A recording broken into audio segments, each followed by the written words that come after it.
ఆకాశవాణి ప్రాంతీయ వార్తలు చదువుతున్నది బందెల జయలక్ష్మి.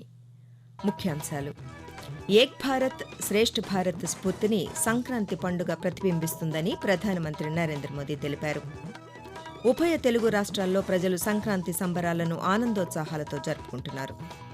మన సంస్కృతి సంప్రదాయాలే మన దేశాన్ని ప్రపంచ దేశాలకు ఆదర్శంగా నిలిపి విశ్వ గురువుగా అవతరించేందుకు కారణమయ్యాయని కేంద్ర న్యాయశాఖ మంత్రి అర్జున్ మేఘ్వాల్ అన్నారు. స్విట్జర్లాండ్లోని దావోస్లో ఈరోజు జరిగే ప్రపంచ ఆర్థిక వేదిక సదస్సులో తెలంగాణ ముఖ్యమంత్రి ఏ రేవంత్ రెడ్డి పాల్గొంటారు. సైనిక దళాల దినోత్సవాన్ని ఈరోజు జరుపుకుంటున్నాం.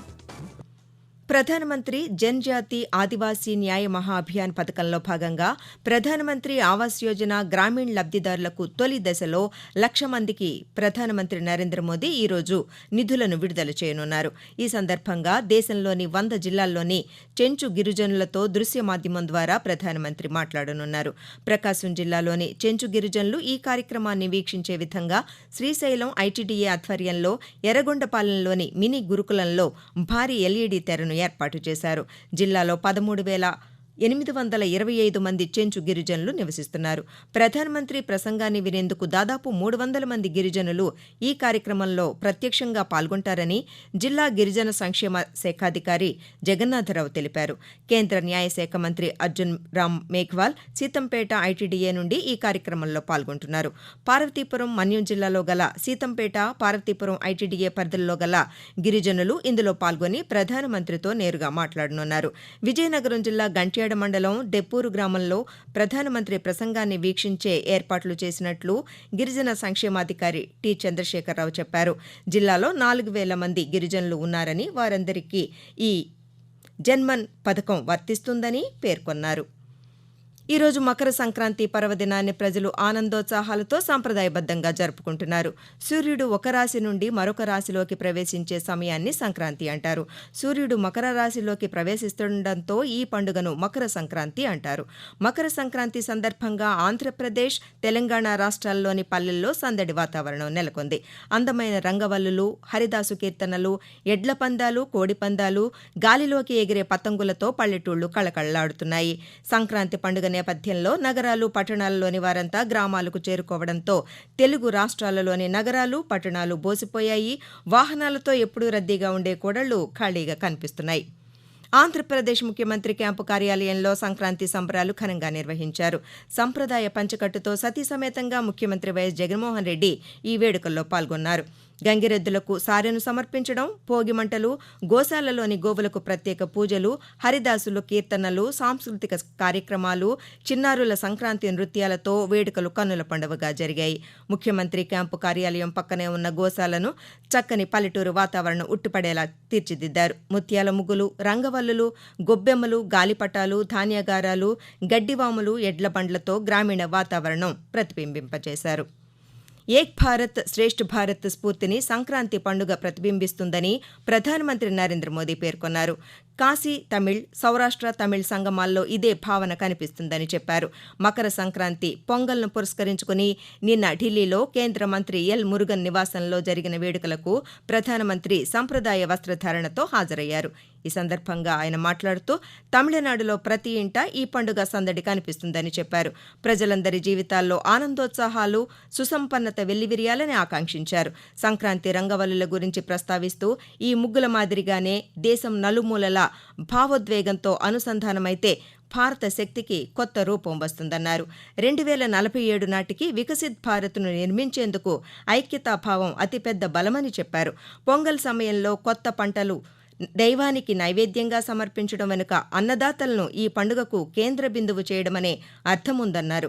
దేశంలో ప్రతి పండుగతో గ్రామీణులకు, పంటలకు, రైతులకు సంబంధం ఉందని నరేంద్ర మోదీ పేర్కొన్నారు. మకర జ్యోతి దర్శనం కోసం శబరిమల అయ్యప్పస్వామి ఆలయానికి భక్తులు భారీగా తరలివచ్చారు.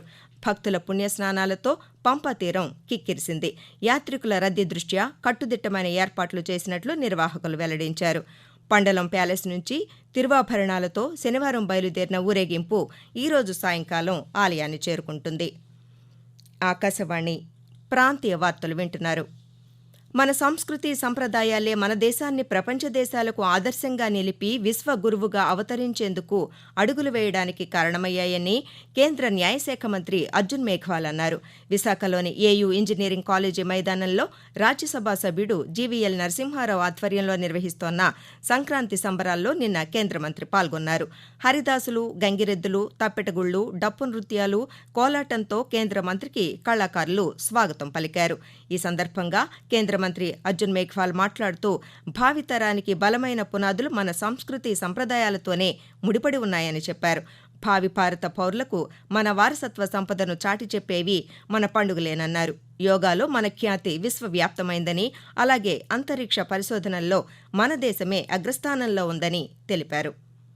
అయోధ్యలో ఈ నెల 22వ తేదీన నూతనంగా నిర్మించిన రామాలయ ప్రారంభోత్సవ వేడుకలకు బాలరాముని విగ్రహ ప్రతిష్టాపన కార్యక్రమానికి సర్వం సిద్దమైంది. పలు దేశాధినేతలు ఈ ప్రతిష్టాత్మక కార్యక్రమానికి హాజరవుతున్నట్లు శ్రీరామ జన్మభూమి తీర్థక్షేత్ర ట్రస్ట్ తెలిపింది. 55 దేశాల నుండి రాయబారులు, పార్లమెంటు సభ్యులు కూడా ఈ కార్యక్రమంలో పాల్గొంటున్నారు. విదేశీ ప్రముఖులు ఈ నెల 20వ తేదీన లక్నో నగరానికి, 21వ తేదీ సాయంకాలం అయోధ్యకు చేరుకుంటారని తెలుస్తోంది. తెలంగాణ ముఖ్యమంత్రి రేవంత్ రెడ్డి తొలి విదేశీ పర్యటన నేడు ప్రారంభం కానుంది.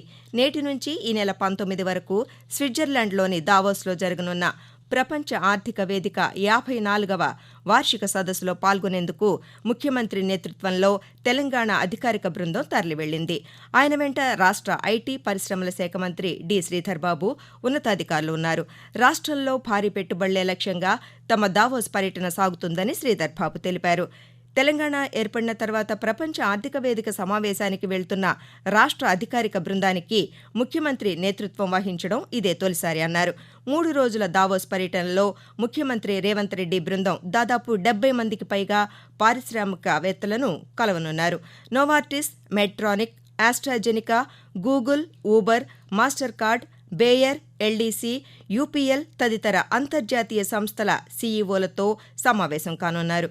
భారత్కు చెందిన టాటా, విప్రో, హెచ్సీఎల్, జేఎస్డబ్ల్యూ, గోద్రెజ్, ఎయిర్టెల్, బజాజ్ వంటి సంస్థల ప్రతినిధులతోనూ సమావేశమవుతారు. ఫార్మా, ఎలక్ట్రానిక్స్, డేటా సెంటర్లు, డిఫెన్స్, ఏరోస్పేస్, ఆహార శుద్ధి, పునరుత్పాదక ఇంధనం వంటి రంగాల్లో పెట్టుబడుల ఒప్పందాలపై సంతకాలు చేసే అవకాశం ఉందని మంత్రి శ్రీధర్ బాబు తెలిపారు. భారత వాయుసేనకు హైదరాబాద్లోని కంచన్బాగ్లో ఉన్న భారత్ డైనమిక్స్ లిమిటెడ్ నుంచి అస్త్ర క్షిపణుల సరఫరాను కేంద్ర రక్షణ శాఖ సహాయ మంత్రి అజయ్ భట్ నిన్న జెండా ఊపి ప్రారంభించారు.